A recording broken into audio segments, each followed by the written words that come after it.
Afternoon, everybody. A quick video today. I think a quick video. Sometimes I say that and it ends up being longer than I expect. But this is really strange. I'm not entirely sure if they think they're going to get away with this, but I guess they are. He can grope somebody and say, you just experienced that differently, and the media is just fine with it. So this is interesting. This whole thing is interesting. So the short version is Trudeau took the justice who did have the final decision on the Huawei extradition. Right? So this happened on the 14th on the cabinet shuffle day. He shuffled his cabinet, and in that cabinet shuffle, he moved one of the justice ministers and put another person in their place. And he has the right to do that. He's the prime minister, right? But he has been repeating ad nauseum, rule of law, rule of law, rule of law. We're going to hear it again today. Rule of law. I add the video to my rule of law reel in my notes app because there are so many. And I'm going to create more and more montages of him saying rule of law just because there are so many. So, and this Huawei thing is politically fraught. Here's, I think, what the plan is going to be. They're going to tie this up in legal matters for years. They're going to tie this up for as long as possible. They're going to drag their feet, and they're going to tie this up in a legal mess so that Trump can't extradite Wang Mangzhou to the United States. Because I think if that happens, Trudeau's done. For whatever reason, I think that's what Trudeau is afraid of.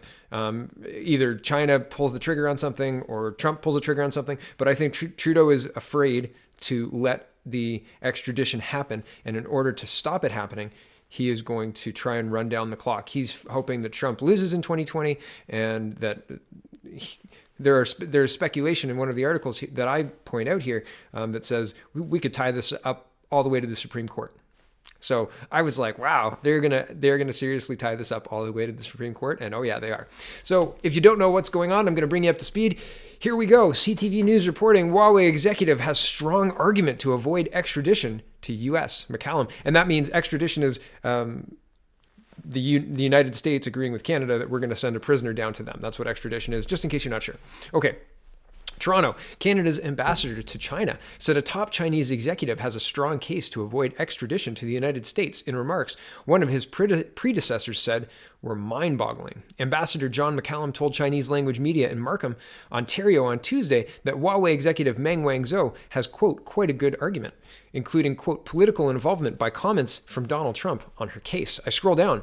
Quote, she has some strong arguments that she can make before a judge, McCallum said, in offering legal advice that shocked many in Canada. McCallum also said that Meng can argue against the extraterritorial aspect to her case and the fact that the allegations are related to Iran sanctions, which Canada did not sign on to.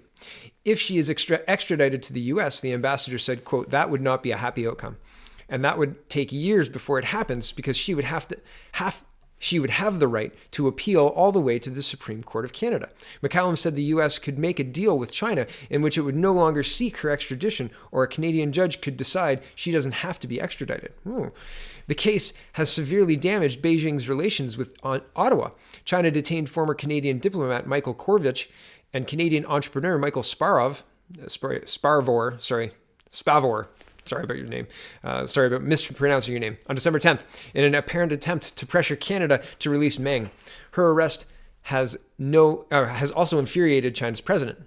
I scroll down again. Quote, what I do know is that President Xi Jinping was very angry about this, and so others in the Chinese government have taken the lead from him, McCallum said. I don't know exactly why. Maybe it's because Huawei is a national flagship company of China. It's not just any company. Well, I'm sure it's not. And I've done other videos on Huawei and what this whole thing is, and it's connected to the Chinese intelligence agency, right? That's the speculation anyway, worldwide. And that's why a bunch of our allied countries, Australia, New Zealand, the United Kingdom, United States have banned Huawei from their 5G networks and the United Kingdom has been removing Huawei backbone stuff from their network, their 3G and 4G networks, since this news has broken.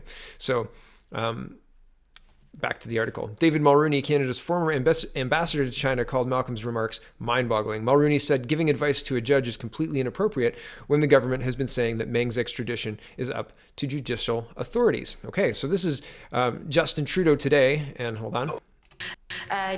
This is Justin Trudeau today discussing this exact thing. He says, the tweet says, Trudeau sidesteps question as to whether Meng Wanzhou has a strong case against extradition. And I'm going to do my usual put the question up as Mr. Trudeau attempts to dodge the question. We'll just catch him in his in his own game because it's silly. And really, he should be able to answer a question. It's frustrating when he can't.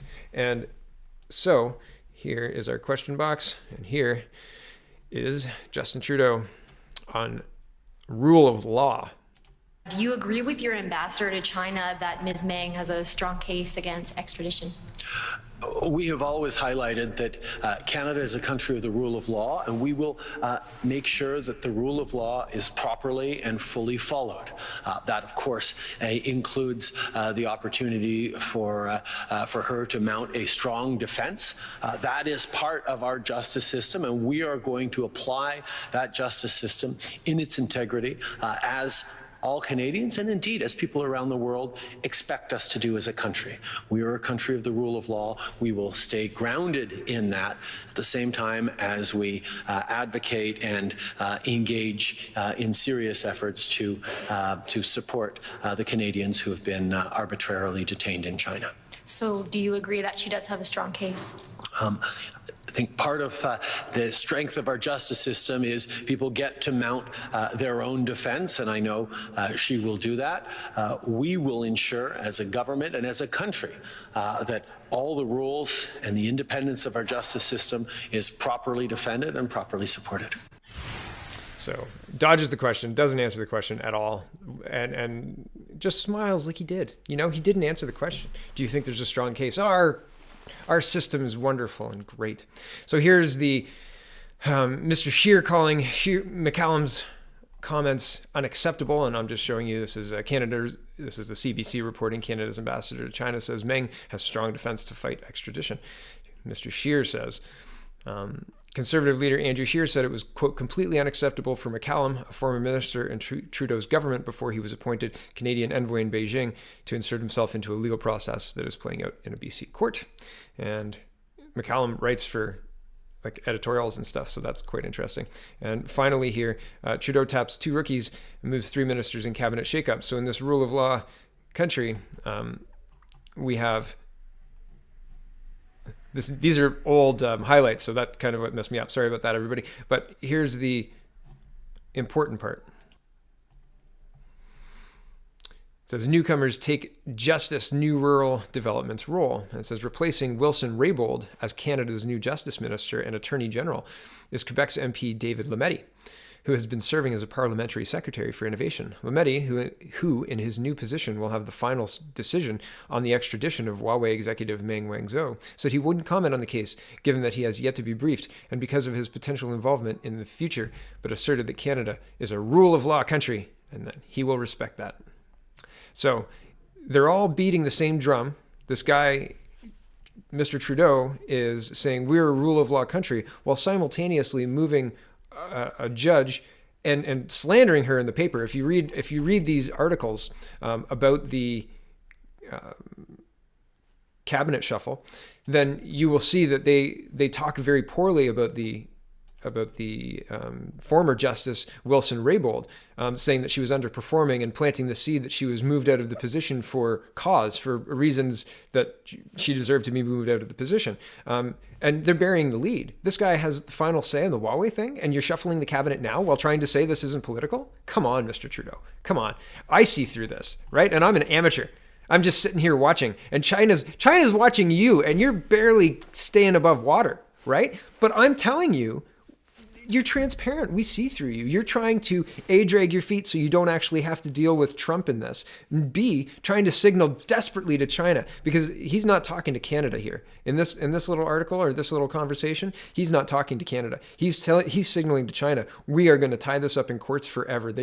Wang is never going anywhere. We're going to help her mount her legal defense. That's what he's saying here, which is incredible for a sitting prime minister. And dodges the question. Does she have a strong defense? She has the right to make a defense. Get real, Mr. Trudeau. We are sick and tired of your garbage. We really are. Like, everybody's just tired of it. Okay, thanks for watching, everybody. Check out the People's Party of Canada.ca. And how many more days is it? There's so many more days. There's too many more days where he's in charge. Really, just far too many. Thanks for watching, everybody. Have a good day.